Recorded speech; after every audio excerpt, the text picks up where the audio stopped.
नमस्कार। सर्दियों के समय पर कोई भी सब्जी लगाना थोड़ा सा मुश्किल है, थोड़ा चैलेंजिंग है, लेकिन असंभव कुछ भी नहीं है। जब भी हम कोई फसल लगाते हैं तो हमें कुछ कीटक और रोग जैसे कि फंगस रोग हुआ वो भी हमें परेशान करते हैं। इस वीडियो पर हम वो भी क्लियर करेंगे। तो चलिए वीडियो की शुरुआत करते हैं। चैनल को सब्सक्राइब करें और वीडियो को लाइक करें और एक प्यारा सा कमेंट हमें कमेंट बॉक्स पर छोड़ें। हम 5 किसान भाइयों को इस महीने के अंत में 5 ई बुक फ्री देने वाले हैं, जो कि टमाटर, बैगन, खीरा, शिमला मिर्च, फूल गोभी, लहसुन इनके लिए बनाई हुई है हमारे द्वारा। उस पर हमें संपूर्ण जानकारी दी है। 5 किसान भाइयों को हम वो फ्री देंगे। जो भी किसान भाई इस वीडियो को लाइक करेगा और चैनल को सब्सक्राइब करेगा और प्यारा से एक कमेंट छोड़ेगा। तो चलिए वीडियो की शुरुआत करते हैं। सबसे पहले हम जानते हैं कि जब भी आप सर्दियों के समय पर कोई भी फसल लेना चाहते हैं तो आपको सबसे पहली बात तो ये है कि भैया ज़मीन की तैयारी आपको अच्छे से करनी पड़ेगी। पहली शर्त ये है कि आपको मल्चिंग करनी है। मल्चिंग आपको वाइट कलर का ऊपर और ब्लैक कलर का नीचे लेना होगा। अब खास बात यह है कि मल्चिंग जब आप करते हैं तो टेम्परेचर ज़मीन का भी और पौधे का भी मेंटेन रहता है। कैसे?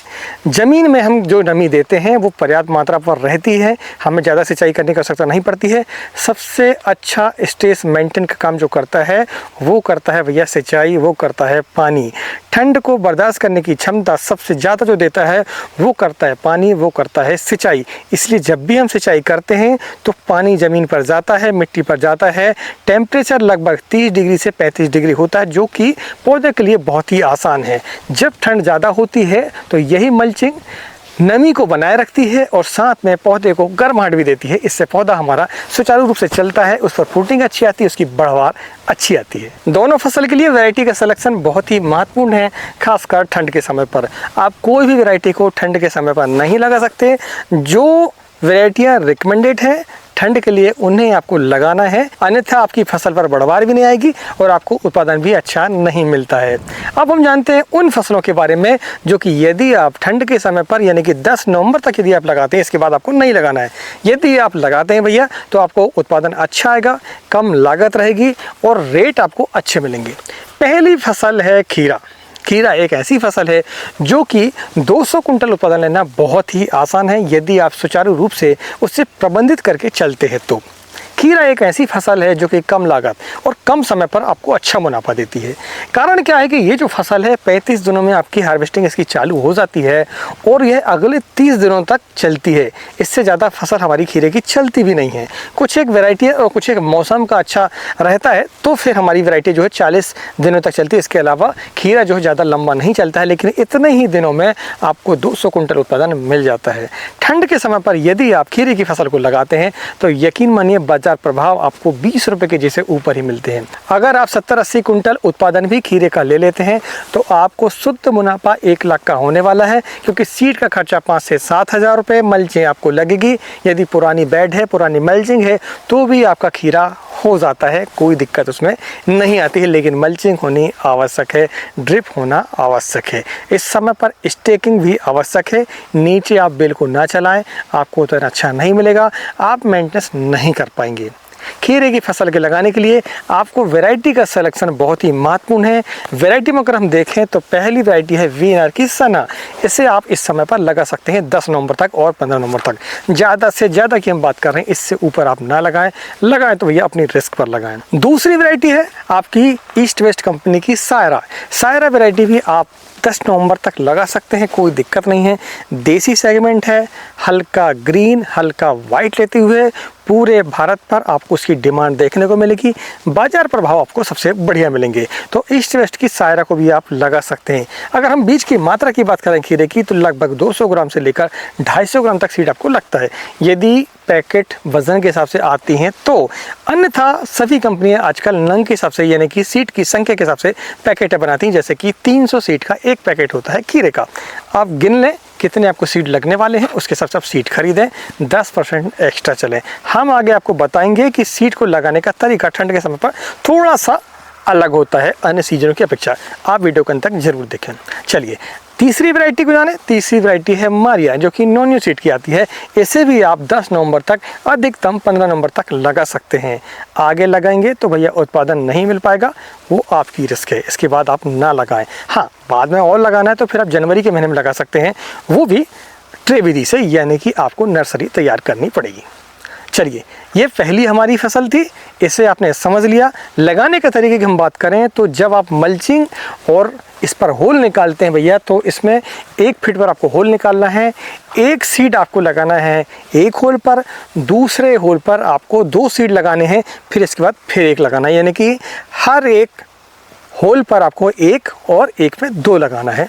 इस तरीके से बीज की जो संख्या है आपकी डिवाइड हो जाएगी, यानी कि जहां आपको 6000 लगे थे वहां पर आपको लगभग 8 से लेकर 9000 सीड लगने वाले हैं।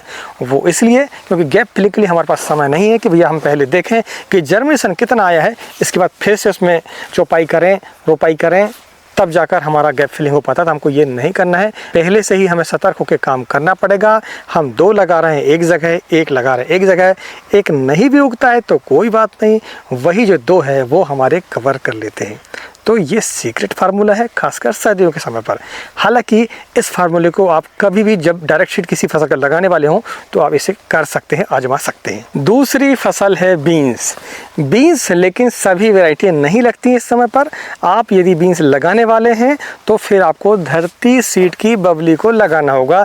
यही एक ऐसी वैरायटी है जो कि सर्दियों के समय पर देखा गया है कि अच्छे से सर्वाइव कर पाती है, उत्पादन हमें अच्छा मिलता है, भाव की तो गारंटी आपको मिलने वाले हैं। लेकिन एक समस्या है। समस्या क्या है? इसका जो सीट है वो लगभग 6 रुपये का 1 मिलता है। 1 एकड़ पर आपको कम से कम 2 फीट के आधार पर आपको 4000 सीट लगेंगे, यानी कि 6 चौके 24,000 रुपये कम से कम सीट के लगने वाले हैं। तो आप पहले से तैयार हो जाएं। सीड थोड़ा सा महंगा पड़ता है लेकिन उत्पादन भी अच्छा आता है। ये पहली वैरायटी है जो कि हाइब्रिड है और इसका उत्पादन हमने देखा है सर्दियों पर हो जाता है। बाजार प्रभाव अच्छे मिलते हैं, वो इसलिए क्योंकि ये जो सेगमेंट है पूरे भारत पर चलता है। इसे बरबटी भी बोलते हैं, बीन्स भी बोलते हैं और चौलाई भी बोलते हैं। आप कमेंट बॉक्स पर ज़रूर लिखें कि आपके यहाँ बरबटी को किस नाम से जाना जाता है और आप किस राज्य के रहने वाले हैं। चलिए, अब हम जानते हैं कि बरबटी को ही क्यों लगाएं। बरबटी को लगाएं इसलिए क्योंकि यह जो फसल है वो आपकी लगभग 45 से 50 दिनों में हार्वेस्टिंग इसकी चालू हो जाती है। इस पर लागत कम आती है क्योंकि इस पर रोग भी कम आते हैं। दोनों फसलों पर रोग भी आते हैं, उसे भी हम कवर करेंगे कि इन रोगों को कैसे हम कंट्रोल कर सकते हैं। लेकिन पहले हम समझ लें कि इन्हें लगाना कैसे है। तो हर 2 फीट पर आपको 1 सीड लेना है।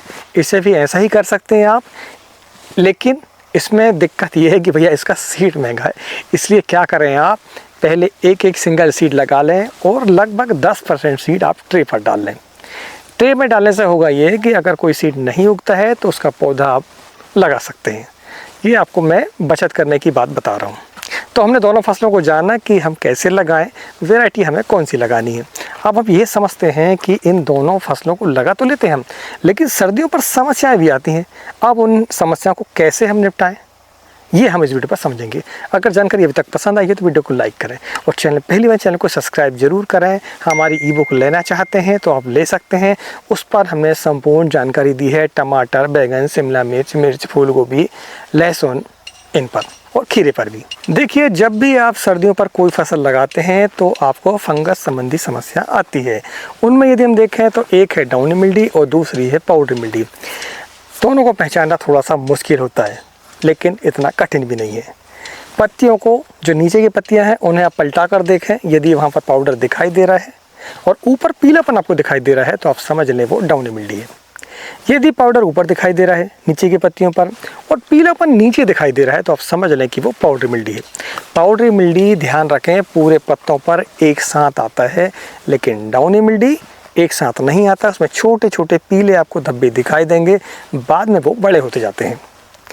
अब कुछ कीट भी परेशान करते हैं। कीटों में अगर हम देखें तो लीफ माइनर की समस्या है और बेल वर्गीय फसल पर जैसे कि खीरे पर फ्रूट फ्लाई की समस्या है। फल मक्खी आती है, फल पर डंक मारती है, अंडे अंदर छोड़ती है, फल फिर सड़ जाता है, वो बाज़ार में ले जाने लायक नहीं होता है, टेढ़ा हो जाता है।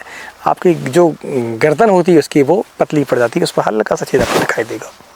अब इसकी रोकथाम भी बहुत आसान है, कठिन नहीं है। चलिए, सबसे पहले हम ये जानते हैं कि हम फंगस को कैसे कंट्रोल करें। फंगस में यदि हम देखें तो डाउनी मिल्डी के लिए प्रिवेंटिव रूप से काम करना पड़ेगा। शुरुआत करें रेडोमेल गोल्ड से। रेडोमेल गोल्ड आप यदि स्प्रे करते हैं तो आपकी फसल पर डाउनी मिल्डी नहीं आती है। दूसरा है M45, तीसरा है COC और चौथा है आपका भैया एग्रोवेट कंप्लीट। और एक्रोबेट, ये दोनों को आप मार सकते हैं। प्रिवेंटिव रूप से की हम बात कर रहे हैं। अगर आपकी फसल पर यदि डाउनी मिल्डी आ ही गई है तो फिर क्या करें, तो उसके लिए आपको खिरारी का इस्तेमाल करना पड़ेगा, जो कि धानको कंपनी की आती है। इसके अलावा करजेट का इस्तेमाल आप कर सकते हैं, इक्वेशन प्रो का भी आप इस्तेमाल कर सकते हैं, और आप जेम्प्रो का भी इस्तेमाल इसके लिए कर सकते हैं। ये जो फंगिसाइड आपको बताए हैं बारी बारी से इस्तेमाल आप करते हैं तो भैया आपकी फसल पर डाउनी मिल्डी नहीं आती है, आती भी तो चली जाती है। चलिए अब हम जानते हैं पाउडरी मिल्डी को कैसे कंट्रोल करें। पाउडरी मिल्डी को कंट्रोल करने के लिए पहला सूत्र है कि जोल ग्रुप की जितने भी फंगिसाइड हैं वो पाउडरी मिल्डी पर बहुत बढ़िया काम करते हैं। उनमें कौन से हैं? टेबिकोनाजोल जो कि फॉलिकोर के नाम से मिलता है, डाइफेनिकोल जो कि आपका स्कोर के नाम से मिलता है, ये दो गए आपको, प्रोपिकोनाजोल जो कि आपको टिल्ट के नाम से मिलता है। तीन में से कोई भी फंगिसाइड का इस्तेमाल करते हैं तो पाउडर मिल्डी की समस्या आपकी दूर हो जाती है। प्रिवेंटिव रूप से आप रोको का इस्तेमाल कर सकते हैं, इंडेक्स का इस्तेमाल कर सकते हैं जिसमें कि माइक्लोबिटोनिल होता है, आपका नागार्जुन कंपनी का आता है। तो अगर ये टेक्निकल का इस्तेमाल करते हैं तो आपकी फसल पर पाउडर मिल्डी नहीं आती है। आप धानको कंपनी के नेसोडियम का भी इस्तेमाल कर सकते हैं इसके लिए। ये जो टेक्निकल बताए हैं इनमें से कोई भी टेक्निकल को बारी बारी से यदि आप इस्तेमाल करते हैं, एक आपने आज कर लिया, दूसरा फिर 4 दिनों के बाद, तीसरा फिर 8 दिनों के बाद आप करेंगे, जैसे मौसम वैसा आपको कम करना है, तो आपकी फसल पर फंगस संबंधी समस्या नहीं आती है। खीरे की फसल पर फ्रूट फ्लाई सबसे बड़ी समस्या है, उसके लिए आपको फेरोमोन ट्रैप लगाना होगा। आप कितना ही इंसेक्टिसाइड डाल दें मगर आपको रिजल्ट नहीं मिलते हैं। यदि आपने एकड़ पर 10 फ्रूट फ्लाई ट्रैप लगाए जिसकी कीमत 120 रुपये प्रति है, आपको देखना है आपको बहुत ही बढ़िया रिजल्ट मिलेंगे उसके। पूरी मक्खियाँ उसी पर ट्रैप हो जाएंगी, अंडे कहाँ से देंगी। उस पर एक सुगंध होती है जो कि नर मक्खी की होती है, मादा मक्खी आती है वहीं पर ट्रैप हो जाती है, काम बंद। तो इस तरीके से आप फ्रूट फ्लाई को कंट्रोल कर सकते हैं। इंसेक्टिसाइड में अगर देखें तो आप इमामेक्टिन बेंजोएट का इस्तेमाल कर सकते हैं, प्रोफेक्सोपर का इस्तेमाल कर सकते हैं, आप चाहें तो डेलीगेट का भी इस्तेमाल कर सकते हैं, मार्शल का भी इस्तेमाल आप कर सकते हैं। इंसेक्टिसाइड बहुत हैं लेकिन आपको इस्तेमाल करना है फेरोमोन ट्रैप। कीमत कम है, असर कम से कम 15 से लेकर 20 दिनों तक रहता है। यानी आपको सिर्फ 2 बार ल्यूर उसकी बदलनी पड़ती है, सिर्फ ल्यूर बदलनी पड़ती है जिसकी कीमत लगभग 70 से 80 रुपये होती है। यदि आपको फेरोमोन ट्रैप नहीं मिलता है तो आप हमसे संपर्क कर सकते हैं। यदि आपको सीड नहीं मिलता है कीड़े का तो भी आप हमसे संपर्क कर सकते हैं। आज के वीडियो में इतना ही। नवंबर के महीने में और कौन कौन सी सब्जी लगाई जाती हैं यदि वो आपको देखना है तो इस वीडियो पर देखें। मिलते हैं एक नई वीडियो में एक नई जानकारी के साथ। तो नमस्कार, जय हिंद, जय किसान, जय जवान।